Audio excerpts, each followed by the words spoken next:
नाबालिग किशोरी ने लगाया गांव के ही युवक पर छेड़छाड़ का आरोप, दी तहरीर।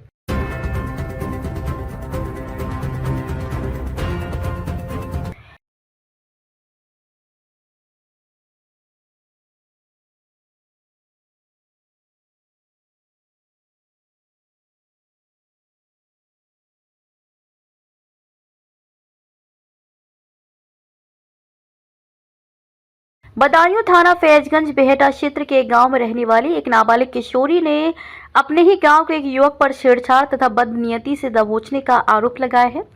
इस मामले की तहरीर लेकर थाने पहुंची युवती के परिजनों ने पुलिस पर तहरीर बदलवाने का आरोप लगाते हुए आरोपी युवक के खिलाफ कड़ी कार्रवाई की मांग की है। थाना क्षेत्र में रहने वाली एक नाबालिग किशोरी ने बताया कि बीती 24 फरवरी को रोजाना की तरह उसके पिता खेत की रखवाली करके घर लौटे थे। इसी बीच पिता ने अपनी नाबालिग 16 वर्षीय बेटी से चाय बनाने को कहा। किशोरी जैसे अपने मकान के दूसरे हिस्से में स्थित किचन में चाय बनाने पहुंची थी कि पीछे से एक युवक ने उसको दबोच लिया। किशोरी ने शोर मचाना शुरू किया। इतने में युवक ने किशोरी के सिर में तमंचा की वट से चोट मार दी। किशोरी की आवाज सुनकर तथा अनहोनी की आशंका भांपकर उसके पिता, मां तथा मामा भी मौके पर पहुंचे। परिजनों को आता हुआ देखकर आरोपी युवक मौके से भाग गया। किशोरी का कहना है कि उसने युवक को पहचान लिया है तथा युवक उसके गांव का ही रहने वाला है। युवक को नामजद करते हुए किशोरी की मां ने थाने में रिपोर्ट दर्ज कराने को तहरीर दी थी। पुलिस पर आरोप है कि शाम तक पुलिस टाल मटोल करती रही। बाद में तहरीर बदलने की शर्त पर रिपोर्ट दर्ज करने का आश्वासन देकर किशोरी और उसके परिजनों को घर भेज दिया। पीड़िता का आरोप है कि पुलिस ने बदली गई तहरीर में तमंचे का कोई जिक्र नहीं किया है और न ही मारपीट की बात लिखी गई है। पीड़िता का कहना है कि पुलिस द्वारा की जा रही लापरवाही से आरोपी के हौसले बुलंद हैं। युवक अपने साथियों के साथ खुलेआम घूमकर अब जान से मारने की धमकी दे रहा है। पीड़िता किशोरी के पिता का कहना है कि अगर आरोपी के विरुद्ध कोई कार्रवाई नहीं हुई तो वे अपने परिवार के साथ कहीं दूसरी जगह पलायन कर लेंगे। हालांकि पुलिस का कहना है कि जांच में मिले तथ्यों के अनुसार आरोपी युवक के खिलाफ मामला दर्ज कर किशोरी को बयान देने को न्यायिक मजिस्ट्रेट के समक्ष पेश कर दिया गया है। अब आगे की कार्रवाई किशोरी के बयानों के आधार पर शुरू की जाएगी। थाना प्रभारी इंद्र कुमार सिंह का कहना है कि तहरीर के अनुसार प्राथमिकी दर्ज कर ली गई है। किशोरी को न्यायिक मजिस्ट्रेट के समक्ष पेश किया जा चुका है। अब जल्द ही आगे की कार्रवाई की जाएगी। जो भी दोषी होगा उसके खिलाफ कड़ी से कड़ी कार्रवाई कर जेल भेजा जाएगा।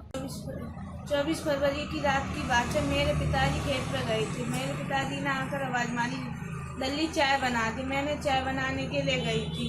फिर छत पे से आया, मुझे नहीं पता कि पैसे आए थे। उसने मेरी पीछे से गलत नियत से कौरी भर ली थी। कौरी भरने के बाद मैंने उससे किया था, ये तो क्या कर रहा है। फिर मैंने कौरी, उसने मेरे साथ पटकू करी थी। मेरे नाखून लग गए थे। मैंने अपनी माँ को आवाज़ मारी थी। एक ने किसी ने आकर मेरे मुँह में तमंचा की बट मार दी। फिर वे भाग गए थे। फिर मैं फैजगंज बेहटा गई थी।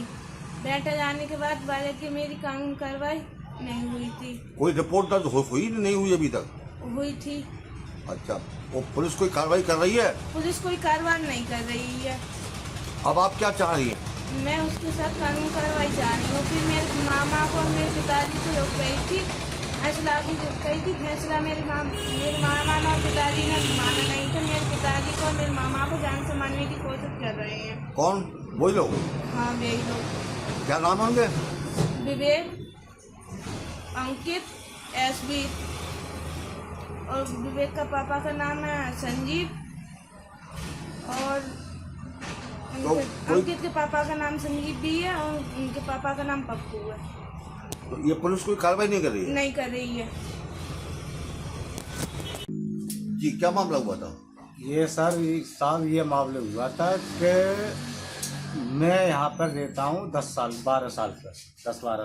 ठीक है। मैं 12 साल से यहाँ रहता हूँ। रहने के बाद में मैं यहाँ खेती करता हूँ। ज़मीन पेशगी लेकर, ज़मीन जहाँ पे पेशगी लेकर करता हूँ। अरे, घटना कब की है ये? ये घटना है 24 तारीख रात की। ठीक है, क्या मामला हुआ? 24 तारीख रात की। ये मेरी भांजी घर पे ही जे कुछ लोग दमंग आए। इन्होंने इसके संग में बहुत बदतमीजी की।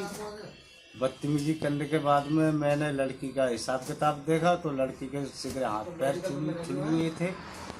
उसके बाद में मैं थाने तहरीक लिखाई। मैंने थाने तहरीक लिखाने के बाद में सुबह में 8 बजे से थाने में पहुंचे। और शाम के 7 बजे बिन्ने तहरीक ली है। ठीक है। उसके बाद पहले फैसला का बिन्ने दबाव बनाते रहे। मुझे कहीं ना लिखने दिए उनने। फैसला को 3 लाख रुपए लेके जे लोग आए, पैसा भी हमारे और हमारी बहनों के सामने डाल दिया, लेकिन हम और हमारे बहनों के फैसला को नहीं मान लिया। ठीक है। उसके बाद में जब हमने क्लियर मना कर दी फैसले को, उसके बाद में फिर दरोगा जी हमारी ले गए अंदर। अच्छा। दरोगा जी अंदर ले जाने के बाद में दरोगा जी ने हमसे ये कहा, कहाँ के करवाई थे? ये दरोगा जी है चौकी इंचार्ज आशकपुर। ठीक है। फिर क्या हुआ? बिन्ने हमसे ये कही कि अगर फैसला अगर नहीं करे हुए तो तुझे मैं फर्जी केस में ऐसा लाद दूंगा कि तेरी 2-4 साल जमानत नहीं होगी। उस चक्कर में फिर हम चौकी से डर के मारे चले आए। दूसरे दिन को फिर हम थाने पहुंचे। थाने एसओ साहब से हमने बात की। बात करने के बाद में एसओ साहब ने हमारे लिए पूरा लालसा दिया है कि हम पूरी कानून कार्रवाई करेंगे और उसे पकड़ के जेल भेजेंगे। लेकिन आज 24 तारीख की ये घटना है और आज कम से 4 तारीख है, कोई कानून कार्रवाई नहीं हुई है। कोई पुलिस आज तक अभी नहीं गई है बिन के दरवाजे पर, और ना कोई बिन के दरवाजे पर जाएगा पुलिस ने दरवाजा खटखटाया। क्या नाम है आपका? मेरा नाम है चंदेली। क्या मामला हुआ था पूरा? ये मामला सर ये हुआ है कि मैं जहाँ रहता हूँ 12 साल से ठीक है। मैं खेती करता हूँ यहाँ केस की लेके। मेरे बहन है यहाँ पर राजपाल के लिए, तो मेरी भनेजी के साथ में जिन कुछ लोगों ने बदतमीजी की है, बदतमीजी करने के बाद में अरे यार काटो।